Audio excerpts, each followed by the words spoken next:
而家係11點半，夜深人靜，個個都瞓晒覺，係睇槍嘅時候。有咩槍睇呢？今日呢，我就專登帶咗3支嘢翻嚟。大家睇，其實都係認得係 Glock。有咩咁特別呢？依支呢冇乜好特別，加州槍。依支呢冇乜好特別，雖然加州拎唔到，但都見咗好幾年啦。依支就比較特別啲啦。依支就係所謂嘅 Glock Gen V Glock 13，開一開嚟睇下先，見一見細拍。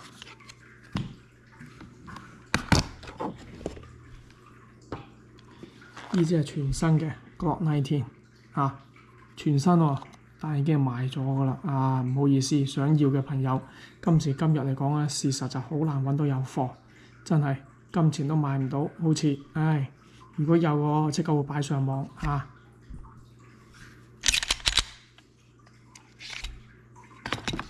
冇子彈，擺埋一邊先，見得多㗎啦。普通嘅 Gen 3 Glock 19，加州合法。轉過嚟睇睇，呢個呢就係 Gen 5 Glock 19。睇上嚟呢，事實呢係有少少唔同。睇個腳就知啦，係嘛？大家都認到啦，其實都呢啲都唔係主角，呢兩個都係次角。亦都擺埋一邊先。好啦，睇最尾個靚仔啦。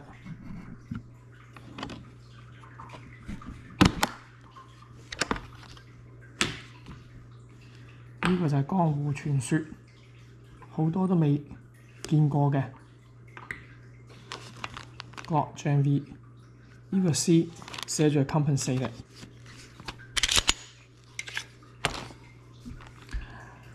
咁樣 compensated 咧就係呢個 barrel 破咗啦，係嘛？有兩個漏氣啦，同埋個 slide 度亦都係 cut 咗啦，係嘛？如果有少少 aerodynamic 認識嘅朋友都知道呢兩個嘅原理啦，係咪啊？咁我就唔講啦。咁我哋就講下依支咁神奇嘅嘢，仲要唔係加州合法嘅，有咩咁特別？咁所謂都係呢幾個月嘅事。加州咧就把全部嘅 Glock 嗰啲咁嘅3、4、5係嘛，1、2、3嗰啲唔好講啊嘛，全部都搞到係唔好，都唔合，都就快唔俾賣啦，係嘛？賣到下年6月尾就話唔俾再賣啦。詳細嘅細節我亦都唔講，大家都應該知，係咪啊？咁因咩事搞到咁大單嘢咧？係嘛？就係加州話2至5嘅 Glock 後邊度咧就裝唔到一個所謂嘅英文叫 switch。依支咁嘅嘢咧就話裝到，依支咁嘅嘢咧亦都話裝到，有咩咁大特別咧？咁我哋睇睇後邊，轉個位過嚟睇睇後邊，先俾大家睇一睇後邊。咦？睇有咩特別啦？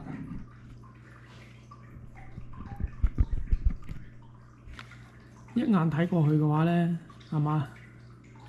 呢個係3、5，呢個 V。睇上嚟唔係咁容易睇，咩事係嘛？我而家睇都睇得好難睇得出係咩事。但係咧，主要嚟講咧，呢個咧係可以行得低啲嘅，貼住多低啲嘅。呢個都貼住少少嘅，係嘛？呢個就好似突高咗少少嘅。咁唔知係咪呢度嘅設計搞到佢裝唔到個 switch 啦？咁神奇係咪啊？咁陣間就拆開裏邊嚟睇下有咩咁大差別啦。搭起嚟睇咧，就好似3支都一樣。喺上邊睇落去3支個殼嚟講好似差唔多，係嘛？真係好似Glock所講，佢嘅 exterior 嘅 design 真係分唔出有咩大差別。嗱，呢個 port 咗嘅唔算係新嘢，因為 Gen 3都有嘅。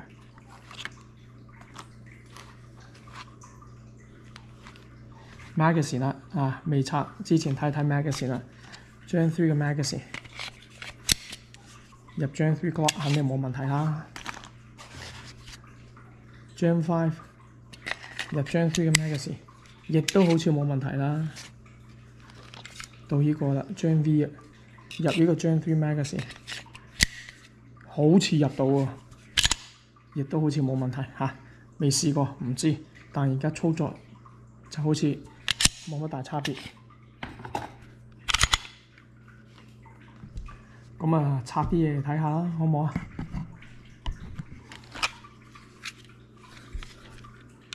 先睇下有冇子彈先啦，再出咗冇啦。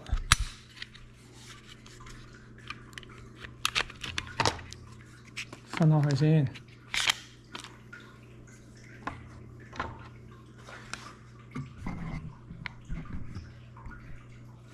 依個睇下有冇子彈啦。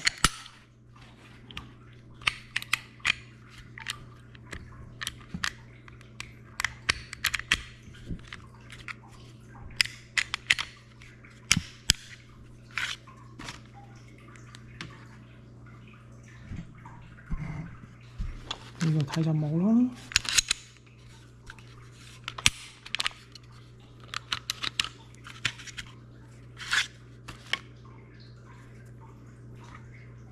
咁樣三個 slide 就拆咗啦咁咪鬆啲位出嚟，俾大家容易睇得清楚啲。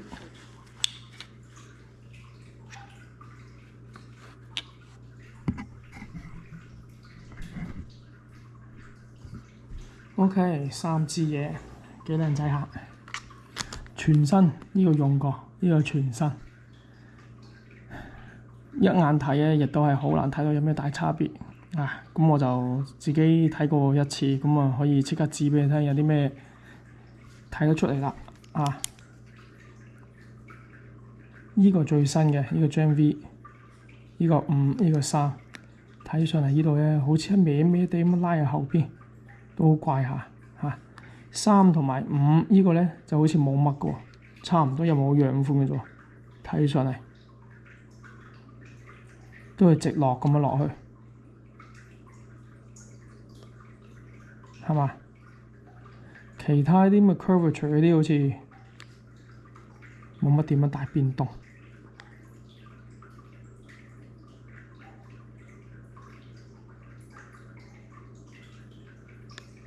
呢度有兩個 groove 突咗起身嘅，頂住，或者係頂住唔俾個 switch 入去啩？唔知係咪咁意思呢個設計？呢度好明顯突咗起身，呢度。暫時係睇咗咁多，咁睇個 frame 裏邊啦。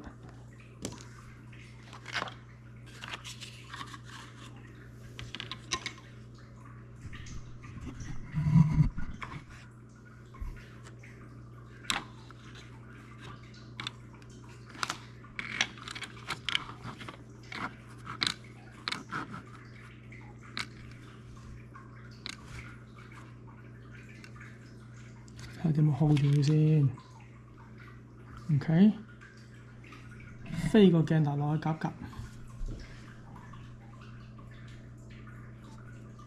有電筒啦，開埋個電筒，睇個 frame， 我就真係睇唔到有咩特別啦。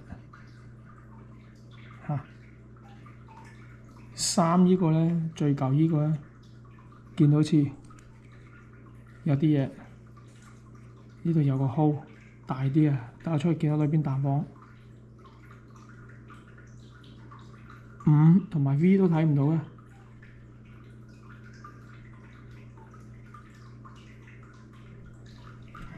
或者對得唔係咁正，唔係咁容易睇得出。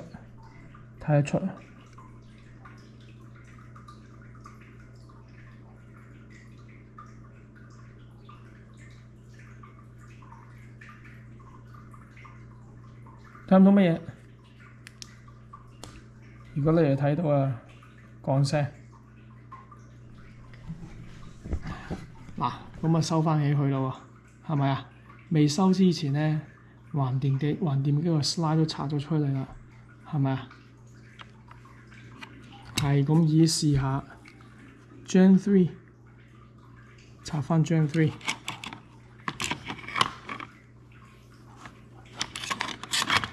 肯定唔得嘅。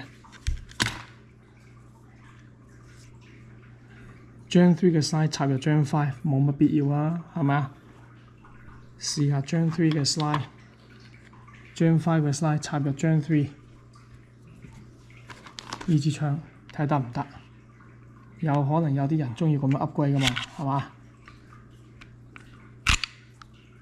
唔得，好問啊，好問啊 ，OK，冇乜可能嘅。咁有冇可能呢個？有冇可能呢個咁嘅 Gen 5啊 slide 插入去咁嘅最新呢個 frame 咧？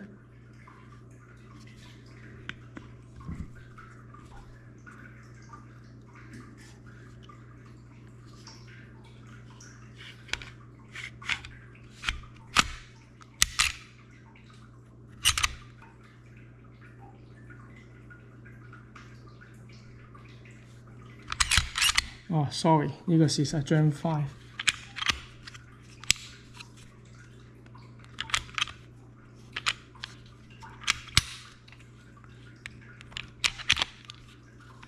差啲亂啊，亂地添啊！呢個係Gen 5嘅角，有冇溝亂？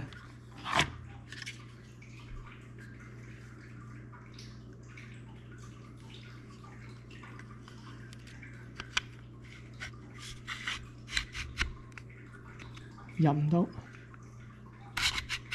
入唔到。